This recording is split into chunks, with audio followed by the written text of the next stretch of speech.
रानी दुर्गावती के युद्ध भूमि पर दिए गए बलिदान के साथ युद्ध समाप्त हो गया था। आसिफ खान के सैनिकों ने रानी को चारों तरफ ढूंढा, लेकिन उनका यह प्रयास विफल रहा। कुछ समय बाद गनु को होश आया। इस अर्ध चैतन्य अवस्था में भी मृत सरमन हाथी और रानी दुर्गावती की मृतदेह की रक्षा करते हुए वह रात भर वहीं बैठा रहा। सुबह जब कुछ गांव वाले वहां से गुजर रहे थे, तब उसने उन गांव वालों को मदद की गुहार लगाई। उसने उन्हें बताया कि यहाँ रानी माँ की मृतदेह है और उनका अंतिम संस्कार करना है।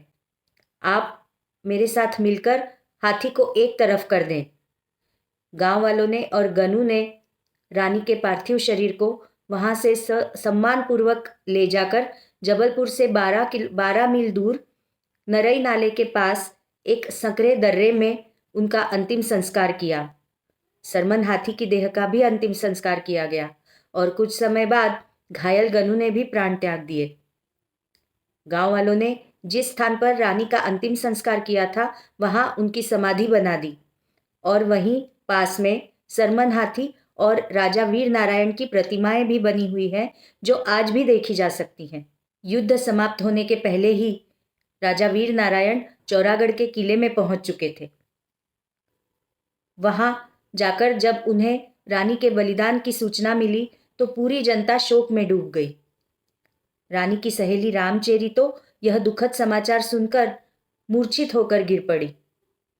वीर नारायण ने अपने आप को संभाला और सैन्य प्रशिक्षण और प्रशासन के कामों में ध्यान देने लगा। मात्र 50 दिनों के बाद ही आसिफ खान ने पुनः चौरागढ़ पर हमला कर दिया। इस युद्ध में वीर नारायण बहादुरी से लड़ा, लेकिन उसके पास तोपखाना नहीं था। उसकी सेना तोपों का मुकाबला नहीं कर पा रही थी। वीर नारायण के सैन्य बल को कम होता देखकर आसिफ खान ने उसे आत्मसमर्पण करने के लिए संदेश भिजवाया, लेकिन वीर नारायण ने सख्ती से मना करते हुए यह संदेश भिजवाया कि जिन अत्याचारी मुगलों के सामने मेरी वीरांगना माँ ने कभी सिर नहीं झुकाया, मैं उसी दुर्गावती का पुत्र हूँ।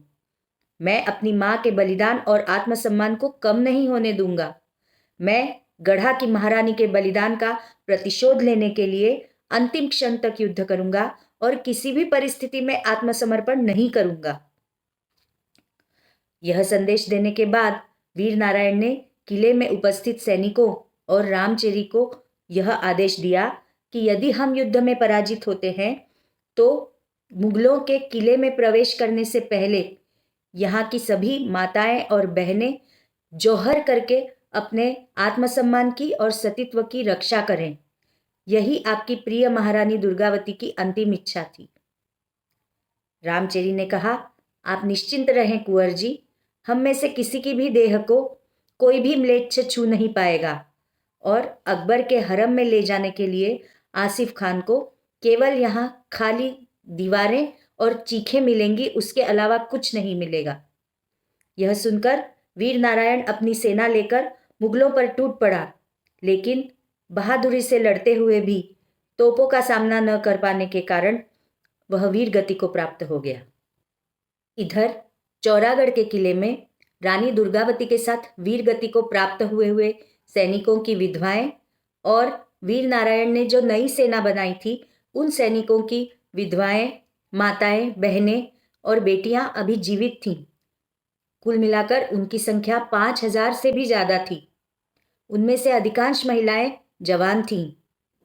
वे सभी पूर्ण श्रृंगार के साथ जौहर के लिए तैयार हुई। यज्ञ वेदी पर बैठे पंडित मंत्रोच्चार कर रहे थे। जिन पंडितों ने उनके विवाह करवाए थे, वे ही पंडित अब मृत्युशैया पर जाने के लिए उन्हें अंतिम विदाई देने हेतु मंत्रोच्चार कर रहे थे। वे सभी भाव विभोर हो रहे थे। मंत्रोच्चार पूर्ण होते ही सभी स्त्रियों ने विशाल अग्निकुंड में कूदकर अपने आत्मसम्मान और अपने सतीत्व की रक्षा की। उन्होंने जौहर कर लिया। जब आसिफ खान किले में आया तो उसे सन्नाटा और राख के अलावा कुछ नहीं मिला। यज्ञ वेदी के पास 3 पंडित जीवित बचे हुए थे। उन पंडितों पर अपना गुस्सा निकालते हुए आसिफ खान ने उन्हें कत्ल कर दिया। बाद में अकबर ने आसिफ खान को राज दरबार में बुलाया और उस पर दगाबाजी का आरोप लगाते हुए उसके 2 टुकड़े करवा दिए। कुछ वर्षों तक मुगलों ने गोंडवाना राज्य पर शासन किया, लेकिन बाद में जब दलपत शाह के छोटे भाई चंद्र शाह ने मुगलों का आधिपत्य स्वीकार कर लिया, तो अकबर ने उसे शासन सौंप दिया। यह थी हमारी बहादुर वीरांगना और स्त्री शक्ति का अनुपम उदाहरण रानी दुर्गावती की कहानी। फिर मिलेंगे एक नई कहानी के साथ। तब तक हमारे चैनल को लाइक, शेयर और सब्सक्राइब करें। धन्यवाद।